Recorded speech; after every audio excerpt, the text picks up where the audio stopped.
Alors, bonjour Jean-Marc. Bonjour. Alors, ma première question, simple. Qui es-tu? Comme tout le monde, je suis un retraité. Depuis 2016, effectivement, bien que depuis ce temps-là, je n'ai jamais arrêté de travailler. En fait, je travaille plus qu'avant comme consultant. Et puis là, j'avais décidé de prendre effectivement un petit 2 mois à moi, tout seul, pour faire quelque chose. Et ce quelque chose auquel je pensais déjà depuis plusieurs années, bien, ça s'est donné que c'était Compostelle. Et tu l'as fait à Compostelle comment? En pédalant. Ah Vélo. bon? Et pourquoi en pédalant? Est-ce qu'on peut s'improviser comme ça ou... Ça, c'est un petit peu plus difficile. Je pense qu'il faut quand même être un peu préparé. Moi, j'ai fait du vélo toute ma vie. J'ai fait beaucoup de cyclotourisme un peu à différents endroits dans le monde, surtout en Europe, aux États-Unis, bien sûr. Donc, c'était pour moi quasiment une décision toute faite de partir à vélo. Deuxièmement, c'était une question de fenêtre de temps aussi. Et troisièmement, je me sentais un petit peu paresseux parce que transporter un vélo et arriver, par exemple, au Puy-en-Velay, c'est un petit peu compliqué s'il faut prendre le train, le bus, n'importe quoi. Alors, je me suis cherché un aéroport d'arrivée d'où je pouvais partir à vélo et un aéroport de départ d'où je pouvais partir en vélo aussi. Alors, j'ai choisi Lyon et Porto. Alors, est-ce que tu peux nous donner juste un aperçu du parcours que tu as fait là-dedans? Oui, en sortant de l'aéroport à Lyon, évidemment, on déballe la boîte, on monte le vélo, on accroche nos sacoches et on part. On s'en va à Lyon, où on passe la nuit pour se reposer un petit peu, et ensuite Saint-Étienne et Puy-en-Velay, où on passe au moins une journée parce qu'il y a des choses à voir à Puy-en-Velay. Et il y a des petites côtes aussi en ville, hein, pour ceux qui sont passés par là. Pour se faire le jarret. Oui, c'est ça. Puis c'est déjà un aperçu de ce qu'on va rencontrer un peu plus loin parce qu'il y a beaucoup de pavés. Hein? Puis rouler en vélo sur du pavé, le soir, on le sent encore dans l'île. C'est dur sur le dentier. Hein? Alors, petite route ensuite du Puy-en-Velay, évidemment, jusqu'à Saint-Jean-Pied-de-Port et de Saint-Jean-Pied-de-Port à Santiago. Et ensuite, j'ai fait Muxia, Fisterra et Porto. Et pourquoi dans cet ordre-là? Bien, c'est une petite curiosité. Moi, je me méfie un peu des gens qui disent on va aller mourir à Fisterra, on laisse tout notre passé à Fisterra, puis on va renaître. Alors, j'ai préféré aller renaître d'abord, puis ensuite laisser derrière moi à Fisterra ce que je ne voulais pas apporter. C'est une bonne stratégie. Là, on va juste un petit peu sur le voyage. Après ça, c'est-à-dire, comme préparatif, ça voulait dire quoi? Bien, je suis un peu minutieux de ce côté-là. Fait que mes préparatifs, moi, ça a commencé au mois de janvier. Et je suis parti au mois d'août. Pourquoi? Parce que je voulais vraiment faire mon chemin kilomètre par kilomètre. D'abord, évidemment, je ne peux pas prendre le même chemin que les pèlerins marcheurs, parce qu'il y a des endroits, ceux qui l'ont fait, la Via Podiensis, c'est pas carrossable. Donc, il faut prendre parfois des chemins alternatifs, faire des petits détours, etc. Alors, je voulais faire vraiment ça, mon Dieu, kilomètre par kilomètre réellement, en me planifiant des journées de vélo d'environ 50-60 kilomètres au maximum, sauf à quelques occasions, j'en parlerai dans 2 minutes. Mais, et pour ça, j'ai commencé à le faire en me servant de différents guides qui sont disponibles sur le marché, en me servant aussi de Google Maps, comme tout le monde, mais en me servant surtout d'une application pour cyclistes qu'on appelle Ride with GPS, où vous avez la carte et vous pouvez partir l'itinéraire et le suivre point à point. La beauté, c'est qu'une fois transporté sur un petit ordinateur de vélo, bien, l'ordinateur de vélo, il vous donne toutes les directions. Il vous dit quand tourner en faisant un petit bip-bip. Et j'ai tendance, moi, à être un petit peu distrait parfois, emballé par le paysage ou par les attractions. Puis tout à coup, oh merde, il aurait fallu que je tourne il y a 3 kilomètres. Ça, c'est pas drôle. Hein? C'est moins grave à vélo qu'à pied. C'est pas mal moins grave à vélo. Donc, lui, il m'avertit à chaque fois, là, bip, bip. Ah, il faut tourner ici. Donc, c'était ça un peu les préparatifs. Ensuite, j'ai lu beaucoup sur le chemin. Donc, en partant, je savais qu'est-ce que je voulais voir, où je voulais arrêter, manger, bien sûr, dormir, bien sûr, mais aussi qu'est-ce qu'il faut visiter à un moment donné, ne pas manquer sur le chemin. Et à vélo, bien, ça donne un degré de liberté additionnel. C'est que si c'est à 4 km en dehors du chemin, je peux y aller en vélo. C'est pas très long. Mais en marchant, ça occupe une bonne partie du temps. Et c'est la même chose, hein, le soir, on arrive à un gîte.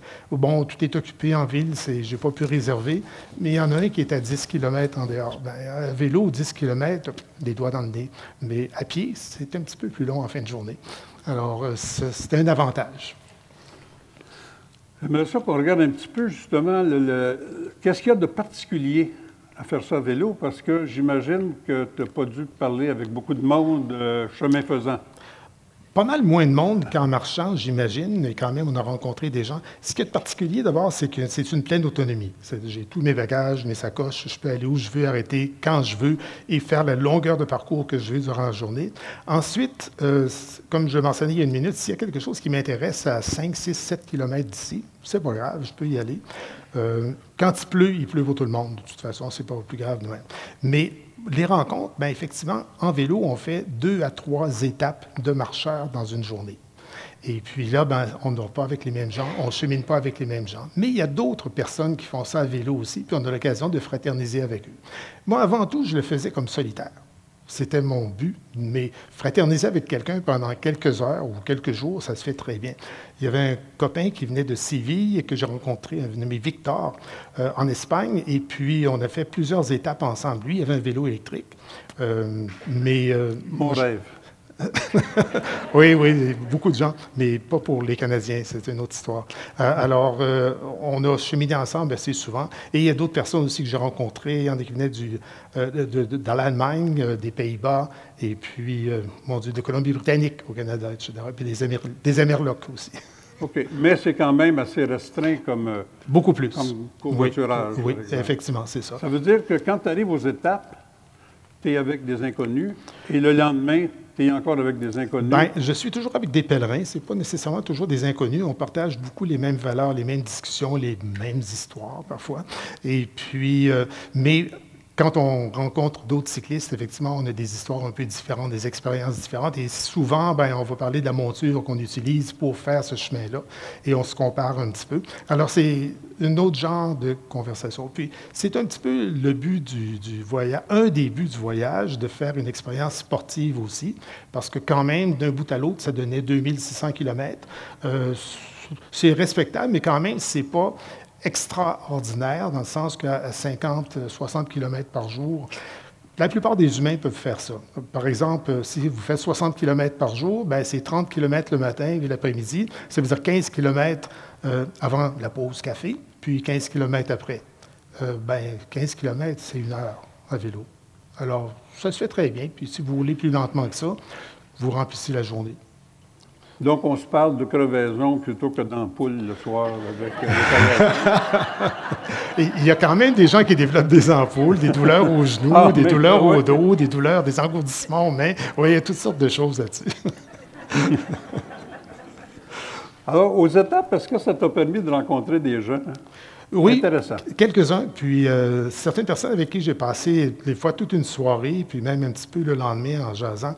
Il y avait par exemple un jeune homme d'à peu près une vingtaine d'années à peine qui venait des Pays-Bas. Puis lui, quand il a commencé à faire ça, c'était le Camino France, c'est ce qu'il faisait. C'est un défi qu'il avait pris avec des copains, je pense, qu'il s'est fait mettre au pied du mur de faire pour prouver qu'il était capable de faire.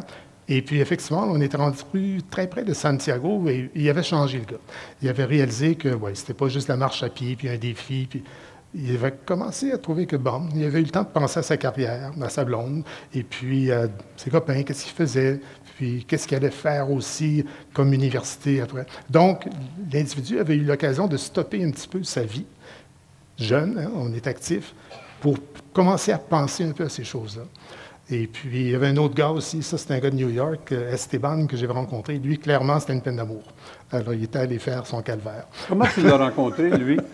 Au gîte, un soir, on partageait le même chambre, si on veut. Puis, bon, on échange toujours quelques propos. Puis, à un moment donné, bien, tu te rends compte qu'il y a quelque chose, il faut qu'il parle de quoi.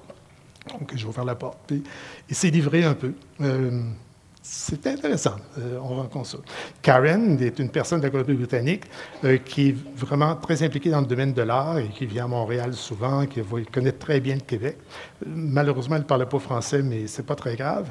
Et puis, effectivement, en 2 occasions, on a dîné ensemble le soir et elle marchait durant le jour, mais elle s'est retrouvée à prendre un lift. Et donc, l'autre journée, on s'est retrouvés ensemble encore une fois. Alors, c'est des occasions assez extraordinaires. Et puis, il y avait Muriel, qui est une Allemande. Elle arrivait là-bas. Ça, c'est plus difficile un petit peu, par exemple, parce qu'elle parlait très peu anglais. Et moi, je ne parle pas vraiment allemand, à part Guten Tag. Donc, Wiedersehen. Oui, oui, c'est ça. Et je bin on peut faire l'entrée et la sortie, puis entre les deux, ben, c'est ça. C'est à l'avenant. Oui, c'est ça. C'est le problème. Mais Victor, par exemple, lui, c'est un Espagnol, il ne parlait pas anglais du tout. Et puis, j'ai découvert qu'avec mon latin, des écoles chrétiennes au Québec, je réussissais pas mal à échanger avec lui, puis on s'est pas mal compris facilement. Donc, c'est pas mal plus convivial qu'on le croit parfois. Qu'est-ce que tu as retenu de ces rencontres-là? Au-delà que c'était chaleureux? Oui, c'est exactement le thème qu'on a aujourd'hui. Chacun fait son chemin pour ses propres raisons, puis ça, c'est pas discutable. Parce que toi, tu étais parti pour faire ça en solitaire. Hein? Oui, oui, oui. Au diable des autres, là, qui essayent de suivre. Je dirais que 90 à 95 du temps, j'étais solitaire. Ces quelques rencontres-là, on a roulé ensemble à quelques occasions, mais si on roule avec une personne, on peut presque dire qu'on est solitaire. C'est pas avec 10, 12 personnes autour de soi. Regarder un petit peu la route. Oui, une de préférence. Alors, quelle leçon tu tires de ça? Bien, l'évasion. Ça permet de s'évader du quotidien. C'est un voyage intérieur quand même où on peut penser à sa conjointe, à ses enfants, à son métier, à ce qu'on va faire du reste de sa vie. C'est une épreuve sportive. Est-ce que ça t'a donné des orientations différentes quand tu es revenu? As-tu encore la même femme? Oui, toujours. Puis j'ai le même travail, il court en voie. Oui, les mêmes enfants, donc il n'y en a pas qui sont ajoutés en route. Non, c'est ça. Quand je suis revenu, les gens du bureau m'ont invité à dîner pour célébrer mon retour. Quel bonheur! Je pensais qu'ils m'auraient oublié.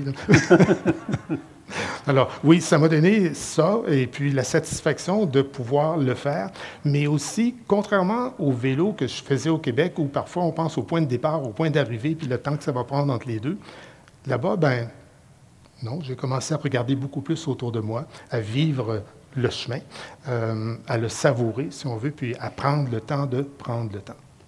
OK. Et est-ce que ça a collé ce temps de prendre le temps en revenant dans le trafic aussi? Oui, bien, disons que je suis habitué à faire du vélo à Montréal, au Canada, fait que c'est revenu assez vite, s'il vous plaît. Mais ce qui était différent un peu là-bas, puis j'en parlais avec une personne il y a 2 minutes, c'est qu'à chaque kilomètre qu'on fait, c'est une page de l'histoire qu'on tourne. On découvre de quoi. Puis, côté valeurs historiques et même valeurs religieuses, et c'était pas prédominant de façon la valeur religieuse, mais c'était intéressant de voir que ces gens-là ont construit des cathédrales, des édifices extraordinaires il y a des centaines et des centaines d'années. La plupart du temps, ils ont travaillé à construire ça, puis ils sont morts avant de voir la fin. Et qu'est-ce qui pouvait motiver ces gens-là à dévouer toute une vie pour bâtir ces choses qui nous restent aujourd'hui? Puis en même temps, quand on pense au type de construction qu'on a aujourd'hui, dont la durée de vie est estimée à 50 ans, quand on parle de pont, on se demande qu'est-ce qui va rester dans 300 ans, dans 500 ans. Parce que nos maisons de verre et de béton, ce sera désagrégé. Ce qu'on va effectivement laisser un héritage architectural pour témoigner de la manière dont on vit. Parce que là, on connaît. On y va dans les cathédrales, dans les basiliques, on va dans les églises, on va dans les édifices, dans les hôtels de ville, on voit des fontaines, on voit des sculptures. Puis, oui, c'est là pour nous rappeler ce que nos parents, ce que nos ancêtres ont été. Alors, qu'est-ce qu'on va laisser? Surtout quand on scie une statue de bronze en témoignage. C'est Gilles Villeneuve au pied d'argile, maintenant, au pied d'airain. Oui, c'est ça, malheureusement. Alors, c'est ça, l'héritage, qu'est-ce qu'on laisse? OK. Conseil que tu donnerais à des personnes qui voudraient partir à vélo? Faites le voyage avant de faire le voyage. C'est-à-dire, prenez-vous du temps pour planifier, regardez chaque kilomètre. Les guides de Miam Miam Dodo sont extraordinaires pour ça. C'est très, très évolué. Puis il y en a même une nouvelle série là, qui raconte l'histoire au complet. C'est à lire. Fouillez plusieurs guides de façon à ce que vous connaissiez par cœur le chemin. Comme vous avez tous les endroits que vous voulez voir, vous pouvez le planifier sur une base quotidienne. Aujourd'hui, entre le départ puis la pause café, peut-être vers 9h30, 10h, voici ce que je vais faire à tel endroit, telle petite ville, tel village. Ah, il y a une statue à cet endroit-là. Bon, alors, quand on a fait le voyage avant de réellement le faire, on peut jouir pleinement du voyage lui-même. Quand on s'aventure le matin, on le reconnaît. Ah oui, c'est vrai, c'est ici, cet endroit-là. La stèle de Gibraltar. Bon, vous êtes peut-être passé par là, mais il faut le faire. Il y a une petite côte pour y aller. Là. Mais alors, est-ce que ton voyage, ça suffit juste cocher ce que tu avais préparé ou ça te donne un petit peu de latitude pour voir d'autres choses? Bien, c'est pleine latitude. Si je veux arrêter, j'arrête mon Garmin, comme on dit, puis je prends le billet à côté. Non, c'est pleine liberté. Pleine liberté. Avec une trame de base. Est-ce que ça demande quand même d'avoir déjà pédalé un peu sur des longues distances ou n'importe qui saute sur son bicycle et dit on y va? Non, je pense que ça demande un petit peu d'expérience là-dedans, puis surtout d'être capable de pédaler durant une bonne... Quelqu'un qui veut faire ça, je dirais, prenez un vélo, chargez-le avec des sacoches, puis aventurez-vous pour faire au moins 50-60 km, et vous allez voir si vous avez une bonne chance de passer à travers la journée une fois de l'autre côté.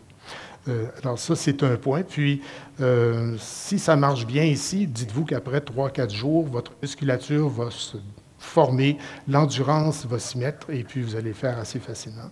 Donc, oui, ça prend un peu d'expérience de ce côté-là. Ça prend d'expérience aussi pour conduire un vélo. Hein. On ne fait pas juste embarquer là-dessus, puis on se met à pédaler. Il y a un peu d'adresse. Parfois, on va être sur le bord de la route. Je sais qu'il y a des diapositives là, des images qui se promènent, mais vous allez voir très souvent que je suis à côté des pèlerins. Les pèlerins sont sur le chemin de terre à côté, et moi, je vais être sur la route, parfois sur l'accotement, pour toutes sortes de raisons. Donc, il faut savoir rouler en présence des automobiles, en présence des obstacles parfois, parce qu'il y a aussi des trous, des crevasses à différents endroits, et d'avoir certaines habiletés. Si on a une crevaison, ben, on ne peut pas appeler la CAA, ils ne sont pas là. Donc, non? non, ils n'ont pas de service par là. Il n'y a pas la CAA en Espagne? Alors, il faut savoir se débrouiller un petit peu. Ce qui veut dire que dans vos bagages, vous apportez évidemment une petite trousse de mécanique, une petite trousse d'hygiène, une petite trousse, etc. Alors, on se prépare avant de quitter différentes trousses qu'on va loger dans nos sacoches de vélo par ordre d'importance. Qu'est-ce qu'on sort à tous les soirs? Qu'est-ce qu'on sort à tous les jours? Puis les choses que vous allez sortir beaucoup moins souvent, c'est dans le fond des sacoches. On laisse ça là. Puis surtout un imperméable. J'ai été chanceux. En 60 jours, plus précisément 55 sur la route, j'ai eu une demi-journée de pluie. Moi, j'en connais une qui a eu une demi-journée de soleil. Vous pourrez vous rencontrer. Oui, on peut faire un peu de trade. C'est de faire une moyenne entre les deux. Alors, c'est ça. Mais essentiellement, oui, préparer, puis préparer physiquement aussi. Donc, soit marcher, courir, pédaler ou des choses comme ça avant de quitter là-bas en vélo. Et ça demande un peu d'organisation. Comme je le disais tantôt, il faut démonter en partie son vélo pour le mettre dans une boîte à bord de l'avion. De préférence, prenez Air Transat, c'est moins cher qu'Air Canada. Et puis, une fois à l'autre bout, il faut sortir de la boîte, le remonter. Et à destination, vous faites l'inverse encore une fois, on remet le vélo dans la boîte. Quand vous arrivez ici, vous n'êtes pas obligé de le démonter si ça ne vous tente pas, mais vous le laissez là. Donc, on peut aller chez les réparateurs au point. Oui. Puis, le service vélo, il y en a partout. Dans toutes les petites villes, il y a toujours un marchand de vélo qui pourrait vous dépanner s'il y a un problème. Fort heureusement, je n'ai pas eu de problème, mais c'est rassurant de voir qu'il y a des ressources éventuellement. Puis, tu fais de la location de vélo aussi?